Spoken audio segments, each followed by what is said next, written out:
Hi, welcome back to my channel. My name is Cleo. I talk about important stuff as well as very not important stuff. And today I'm holding my headset away from my ear because I got my conch pierced yesterday and it hurts like a AMF. So let's take a look at her. Yes, Gaga, you look so good. Today we're going to be judging people on their very difficult life decisions that they took the time to share with us online and put trust in us to judge them. I don't know when Am I the A-hole started to become popular on Reddit, but I have watched a lot of videos, mainly about tattoo topics from treacle tats. I made a community post and you guys voted for relationship drama, so I guess that's what we're going to be covering today, because obviously I'm the perfect relationship advisor.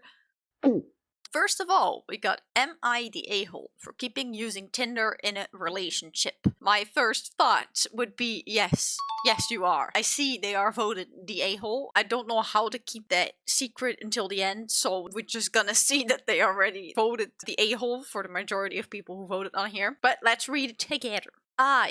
26 female, met my boyfriend. 27 male. That's the cool Reddit way of saying how old you are and what sex you are. So they met their boyfriend in Tinder like a year ago. For some first weeks I didn't really think this would work, so I kept using the app but soon stopped swiping. What do you mean stop swiping though? We have also agreed on the concept of exclusive relations, as would feel uncomfortable in any kind of open ones. So you guys literally made the agreement of not having an open relationship. I think that's very important detail when you're going to be crossing the line by using dating apps still. Apparently, it became obvious Tinder is very good anti-stress. What? Once I got mad at him or upset or something, I opened the app with the initial idea, you're not the last man on earth, and closed it soon with a great relief that my relations are actually very good and I don't need to go through exhausting small talks and first dates again.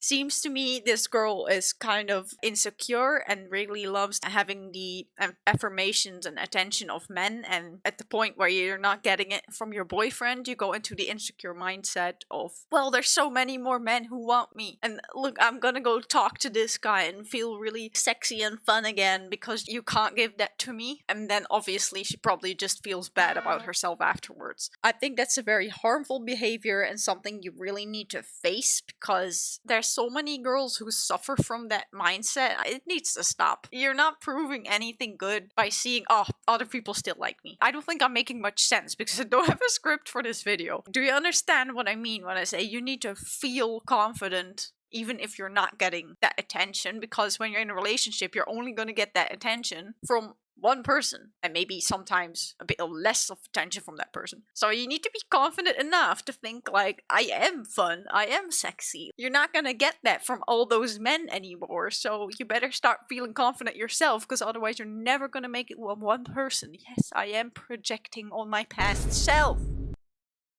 Here, kitty, you can have cheeseburger. Of course, I never try to match anybody or do it in front of him, only when I'm alone. That doesn't make it better. I also share some nice guys with my single friend. I think that's a language barrier there, but that sounds a bit sus. So far, it all looked as an ideal scheme to calm down and express my feelings in a constructive way. So I googled it, and constructive means having or intended to have a useful or beneficial purpose. Well, I mean, yeah, if it helps you, it has a purpose that benefits you, so I guess she's right. But last week when we were in a journey, I showed something on the map from phone, and Tinder sent push notification with some advertisement. He looked upset for a moment but made some jokes on it. I've explained I sometimes discuss guys with a single friend. That's stupid but true, okay? Bad. Fix your friend and fix yourself. As I obviously can detect a nice guy, and we moved on. Girl, I wasn't feeling I was wrong until then. It looks like everything is good now, but I feel very bad. If I were him, I would be upset too. Some part of me says I should stop doing it, but another is saying it's wrong, as this thing successfully worked. P.S. I also feel this is kind of childish. So the person does understand that it is childish, so we're not gonna drag her through the mud anymore. You know, maybe if I forget that I'm not gonna do that, I will do that. But this person sees that their behavior is not good. They just have not acted upon it. Well, at the start it said, based on the comments they got under this, they have deleted the app, so that's very good. But I do hope that they're gonna not only delete the app, but work on their mindset. Like I said, first of all, really get that confidence so that you can be in a loyal relationship and you will not cheat on anyone. Secondly, work on communication with your boyfriend, because if you feel like once you get into an argument, you walk away, that's already something that won't always help out, except for if you really need a small break and then talk it out afterwards and you know that about each other. But if you walk away from the argument and then start scrolling and get that good attention from other men, this is never gonna last because you don't have communication skills. You need to work on them, learn how to face negative aspects about a relationship if you want to have a relationship. I don't know how long they have been dating. They just said that for the first few weeks. So, I mean, I guess I understand that they still have the app maybe, but after they had the conversation that they're not going to be dating anyone else, this should have been fixed. I don't have to explain it any further because most people will understand. You would not like your partner to do this. It does happen a lot though, so it's still important to talk about it. Yes, I vote this person the a-hole. They should be deleting the app and work on their self-worth. Alright, I haven't read this one either, but it sounded spicy, so let's go. Am I the a-hole for putting a private conversation on loudspeaker which cost my brother his 18-year relationship? Damn, that's a lot to unpack. They have been voted not the a-hole, so my first thought would be that the person previously in an 18-year relationship was probably showing some behaviors that were not okay, or that they said awful things about their partner, or they were doing some sussy shenanigans. And the other person just wanted it out, which I understand. Okay guys, I'm extremely tried, and it's been a long ass day, so please excuse any poor grammar or spelling mistakes. Noted. To begin, my brother Ben, 39, male, oh, I don't know why that was so difficult for me to unpack, has been in a relationship with Abby, same age, for 18 years. They've been engaged 8 years. That's a long ass time to be engaged. I wonder why. Not my business, but I still wonder why. They've nearly gotten married 3 years ago, but months before the wedding, Ben chickened out. Well, there's the reason. They went to therapy, and basically because her dad left us, he has issues with commitment. Oh boy. Having your dad, or any parent for that matter, leave you, it really does things to the brain, and it makes you struggle so hard with relationships that it's almost unfair that you have to work so hard. But it's also kind of, I guess it's really rewarding that if you do decide to work on those things and they pay off, it's a really good feeling because you know you have improved and you start seeing the difference and you know what to keep working on. Sometimes it could even make you a bit more mature in some aspects than people in relationships who may not have had their parents leave. I hope that makes sense. We thought over the last year he was finally gonna step up for Abby and be the partner she deserves. He did seem a bit anxious leading up to the big day, but assured everyone he was okay. I think it's probably to be expected in some way that most people would be a bit anxious leading up to the big day. I'm not saying this guy was in the right because I don't know. It sounds like it wasn't okay, but I think most people when they get married will have some type of moment where they think, oh shit.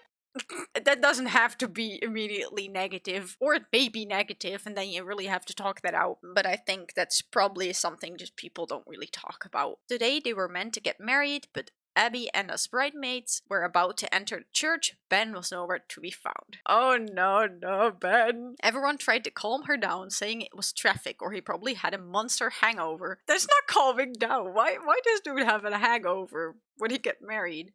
Was that English? And after the 4-hour mark, Abby said fuck, she was going back to the hotel. I went back to the hotel with a very broken looking Abby. We drank and ate food for another hour before I got a text from my brother-in-law saying they found him in a bar and they were trying to talk to him into going to his own wedding. Abby, I know that's not your real name. Don't marry this guy. Honestly, guys, I had enough at this stage. You mess with this girl too long, and leading someone along for 18 years is just cruel. Agreed. Although I do not know about their history and problems and why he is so hesitant to do this. Maybe he feels pressured to get married after 18 years. We don't know his side of the story, obviously, but this is not okay behavior. If you don't want to get married, you need to be open about that. Maybe they would be happier by just staying in a normal relationship without getting married. May sound like marriage is a step too far for this guy. I walked into Abby's room and told her, be quiet.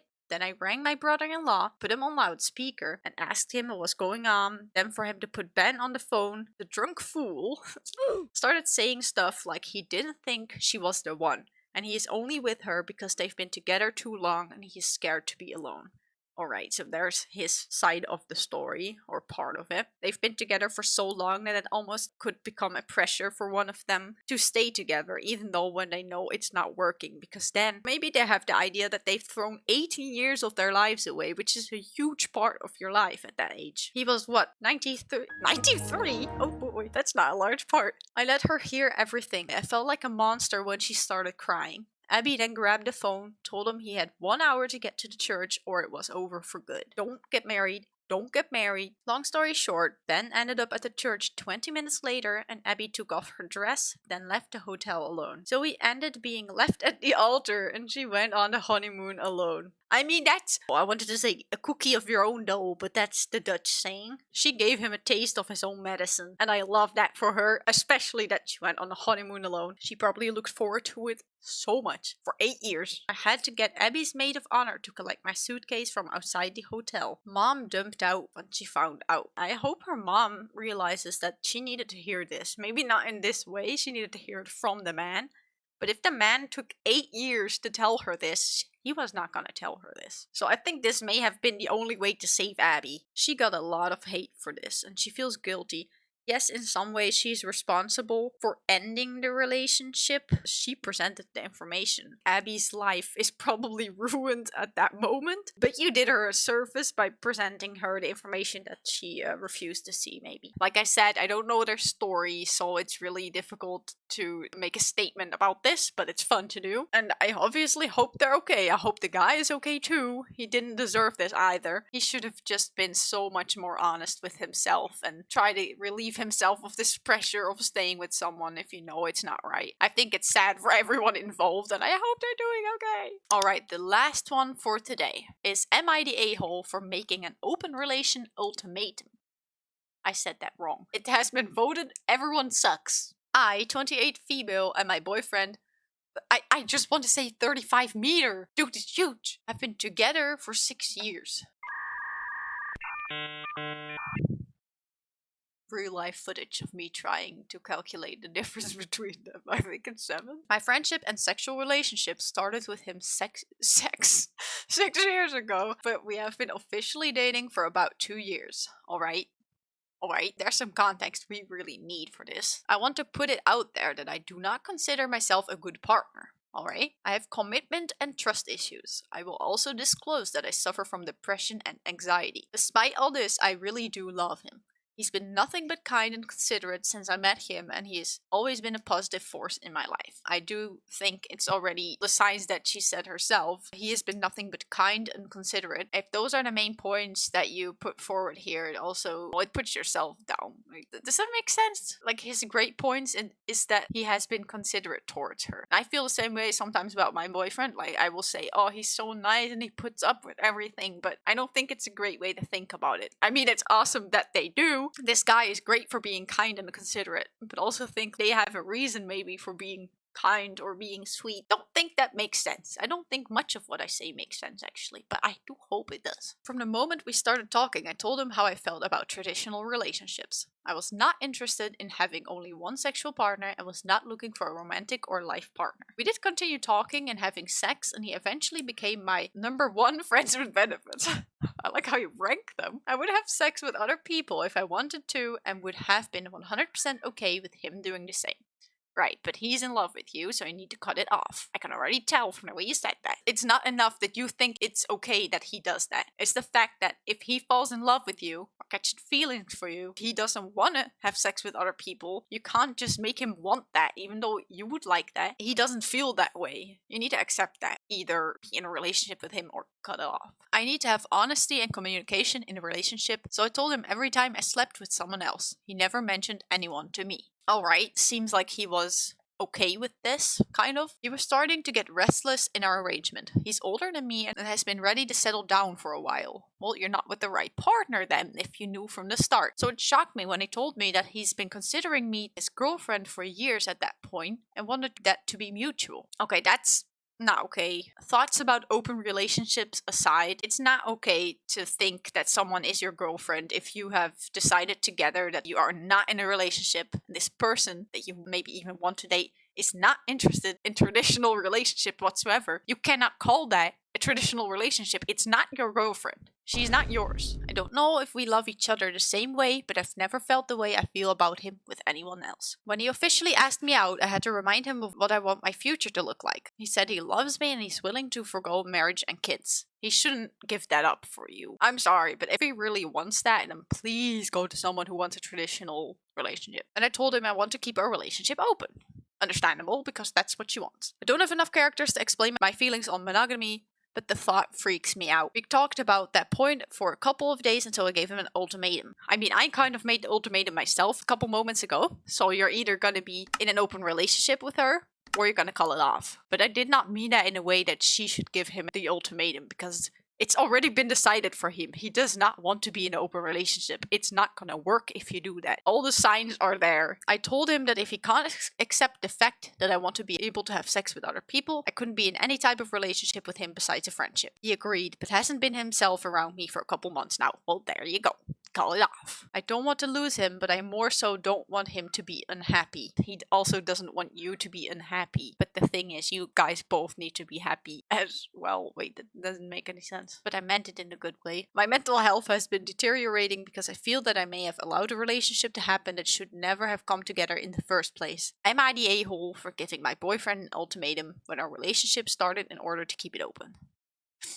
Yes, I think everyone sucks kind of applies to my opinion that I described as well, because I think he was definitely in the wrong for not going with the idea of an open relationship when he agreed to it and when she was very clear about it and told him every time she had sex with someone else. I think that's already very nice of her to do in that way. He was in the wrong for thinking they had something going on there. She was definitely in the wrong for giving the ultimatum, because you're both going to be unhappy if he goes into an open relationship. You know that. Alright, I hope this was somewhat fun to watch. I'm definitely not perfect myself. I was very sarcastic in the beginning. I'm trying to work on stuff in my relationship as well, and I hope that it showed that I'm getting a bit better at everything and understanding when better communication is needed, etc, etc. I don't think anyone here was a monster. I think everyone has their reasons, but we can all use a little advice and a little entertainment sometimes, right? Thank you so much for watching, and I hope to catch you again soon.